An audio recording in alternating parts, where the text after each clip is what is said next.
So here we are at UKGE at Walnut Games, and we are joined by Ian. Thanks very much for joining us, mate. Thanks very much. And you've got two of your previous Kickstarters on display at the show today, one of which, as you know, to my shame, I have backed but have yet to be able to bring to the table. So, Ukiyo, why don't you tell everyone what Ukiyo's all about, first of all? Thanks very much, I will do. I think everybody's got a shelf of shame, so there's no harm in that. So this is Ukiyo. This is a pocket-sized puzzle game. And this is based on, you've got 16 different cards, each of which has a different combination of Japanese symbols on it.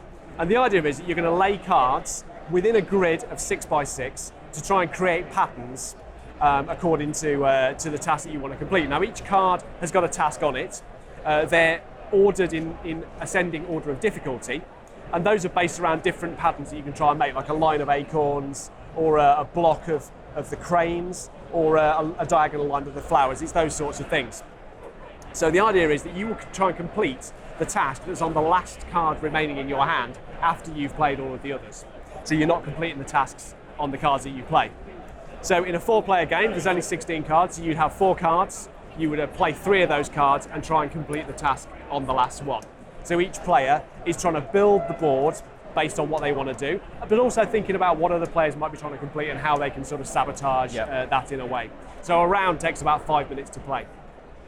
Actually, where Ukiyo probably comes into its own is as a solo game, because there are 50 unique solo challenges that come as part of the game, and these are based on combinations of these tasks that we've tried and tested and worked out how achievable they are. So you would take 3 of those cards, and you're trying to deal out the other cards to complete all of the challenges that are there in front of you at the same time. So it's a different game every time you play, but the whole idea is this is very much pocket-sized, plays in about 5 minutes solo or multiplayer, and has quite a puzzly vibe to it.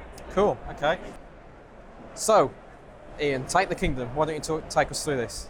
Sure, so this is Take the Kingdom. This is a medieval battle game for 1 to 4 players. It's entirely card-based. And the idea here is that you are playing as one of the eminent nobles of the ages. And you have a kingdom, which is made up of a castle, some land, and different defences like archers and knights and moats and battlements and so forth. And you're going to basically try and be the last kingdom standing by attacking other people's kingdoms with trebuchets and siege towers and all the things that you'd expect.